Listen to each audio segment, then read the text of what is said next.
All right, continuing on with section 5.6, this is the section on scientific notation and exponents. In the previous video, we talked about exponents, so here's the scientific notation part.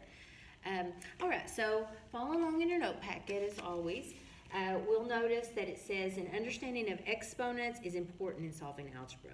We use exponents to express scientific notation. For example, this very large number, 127 with all these zeros, count up your zeros there, there's 12 zeros involved, is a very large number. It's much more efficient if we express that in a condensed form called scientific notation. And this is the way this number is expressed without all these, aggravating zeros involved. So a condensed version. And we have a formula that we kind of follow for that says anytime you write something in scientific notation, this number, we call this the number A. A should be less than the number 10, but greater than or equal to the number 1. So basically, it's a number between 1 and 10, but not including the 10, but it can include the 1. So this side's inclusive and this side's not. Another way to say this would be, it could be 1, but it has to be less than 10. From 1 to 10, any number between there, it can include the 1, but not the 10. So this number, notice 1.27, you would agree, is a number between 1 and 10, meeting this condition. Then we always say times base 10, because our decimal system is a base 10. So it's base 10, and then how many decimal points did you move this decimal from its original form, which oftentimes the decimal will have been at the end of it. You don't see a decimal, but it's understood at the end. So you count from where the decimal was to where you moved it. That's what's going to belong here. So even though there's 12 zeros, don't let that trip you up, you moved it a total of all those 12 zeros and then 2 more places to get it in there. So it's a total of 14 decimal points that you moved it. Don't just count the zeros, okay? Count how many decimal point moves that you made. So again, 3, 6, 9, 12, 13, 14 places from where it was to where it landed.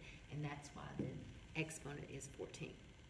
If you move the decimal point to the left, you will have a positive exponent here. Sometimes we take very small numbers and go the other way to use scientific notation. So then it's going to be a negative exponent.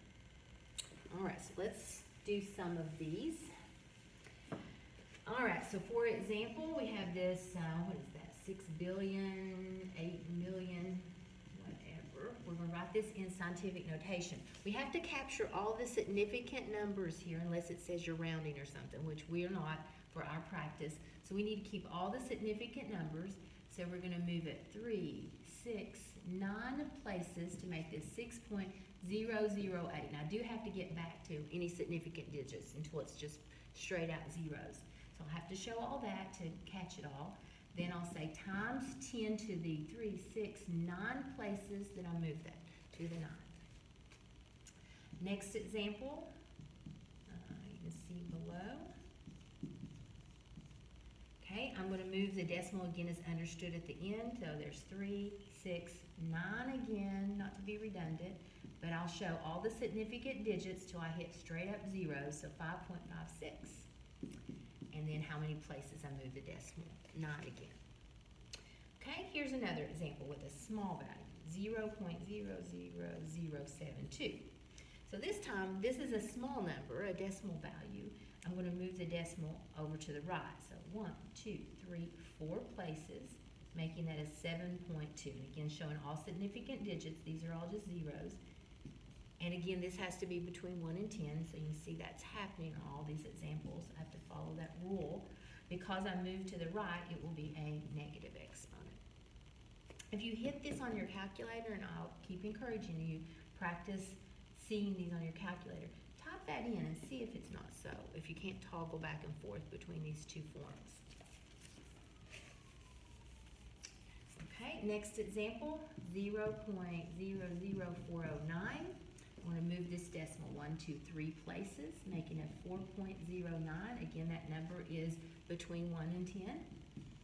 I moved it 3 places, and it's moving in the negative direction. Next example, the number 1 million. 1 million in scientific notation. we would take the decimal understood at the end, move that 3 6 places, makes it actually just a 1. You can write that as 1 or 1.0 if you like. So then you write that as times 10 to the 3 6 places there, so 10 to the 6, and that's how we would write a million in scientific notation. Okay, you've got some activities, so pause the video and practice your problems and then click back in to see the answers. I'll go ahead and reveal those as I keep recording. Number 8.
Okay, so checking all those answers. And anytime you'd like to see further examples or you have a question about something we go over, please shoot me an email. I can always add an extra video in, or we can talk about it on the phone. All right, so next we're going to go the other way. So we should, like I mentioned before, you should be able to toggle back and take this type of answer, type it in your calculator, and equal this. So we should be able to do this in reverse as well. If something's written in scientific notation, we know this negative exponent means it was a decimal value, it was a small value. So to get this back into its original form, then we'd back that up 4 places. So we just reverse the process. So we have some of those to practice for the next activity. So we've got 8.4 times 10 to the 4th. So 10 to the 4th just basically means a large number. We're multiplying, and this is a positive exponent, so that would be 4 zeros on a 1. What is that? 10,000. So that would be taking this times 10,000, or 4 decimal places to the right. So we take our decimal point 1, 2, 3, 4 places back over to the right, making that 84,000. And then the next example, 2.74. So that takes it over 7 places from the decimal point always. 1, 2, 3, 4, 5, 6, 7. So whatever places, you don't have numbers for, you fill in with zeros always, if I haven't said that. All right. And then lastly, a small example with a negative example. When we have the negative exponent, we move our decimal to the left because that would have been a decimal value. A -3, like we learned in the last video, is a fractional amount. So it's a smaller amount. So we were actually wind up making this number smaller when it's negative. So 1, 2, 3. So that fills in 2 zeros there. So a lot of times you'll see they put a 0 in front of the decimal point, and that's really a non-essential 0, but it's kind of nice. It helps keep it neat. And then you have an activity, so pause the video and work through these activities and then come back in.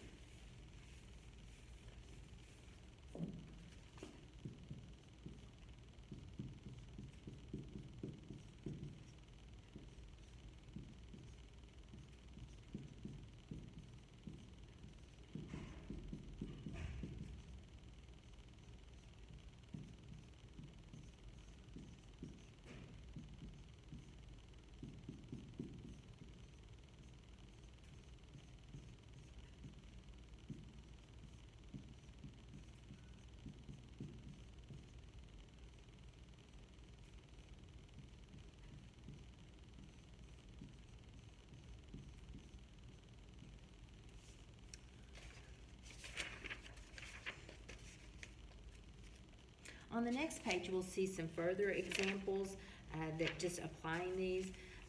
Number 19, if you're following along with me, that takes me to 19. So again, you may want to pause the video to work these. It says, write the number 263,000 in scientific notation of the form 2.63 times 10 to the k.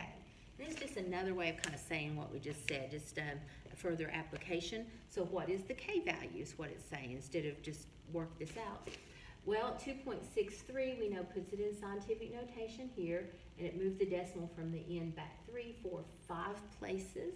So k should be a 5, so that should be answer C, 5. I don't know why that typed out kind of funny there, but should be answer C. Answer is k is 5. Number 20. So we've got a bunch of this stuff in a parenthesis, but it really wouldn't matter if the entire alphabet were in there, every kind of number you can imagine. If it's covered in the parenthesis, raised to the 0, it's simply just 1. Any value in a parenthesis, any value raised to the 0 power is 1. So that answer is A. 21.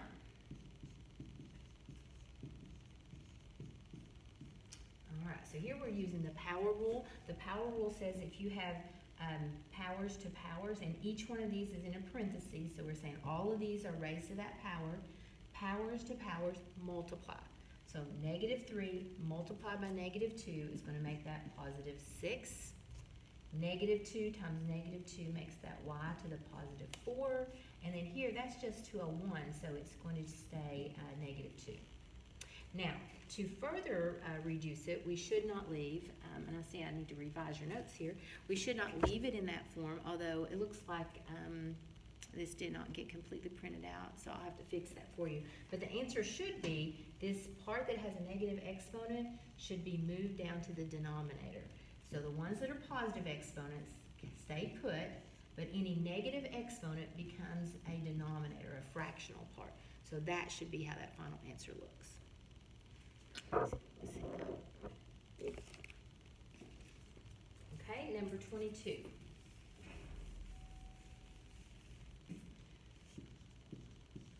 Two to the second to the third is the same as what? So we could work this out with our new rule, which says multiply those together. That's 2 raised to the 6th.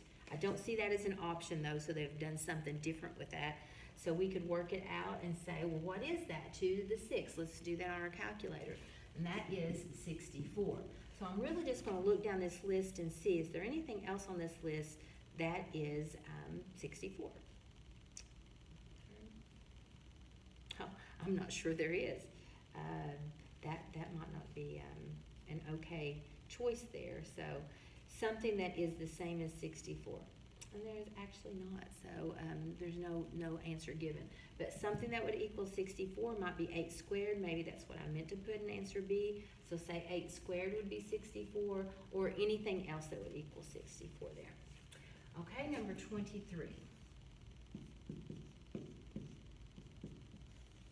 Again, practice these on your calculator as well. All right, -7 to the first, we learned that anything to the first is 1. 2 to the -2 would be 1 over 2 to the second, or a fourth. And then -2 squared would be +4. So we can add the 1 and the 4 together, giving us 5. And then this is a fourth. So we've got 5 and a fourth there, which is answer C. 5 and 1/4. Okay, 24. 3 to the third, minus 3 to the second, minus 3 to the first. This will be not using any exponent rule because these aren't multiplied together, they're subtracted. So we work them out individually, get 27, minus 9, minus 3. We can do that arithmetic. Let's see, what is that? That's 18 minus 3 for a final answer of 15, answer C. And then lastly, number 25 is an order of operation question. I may have to get that on the next video.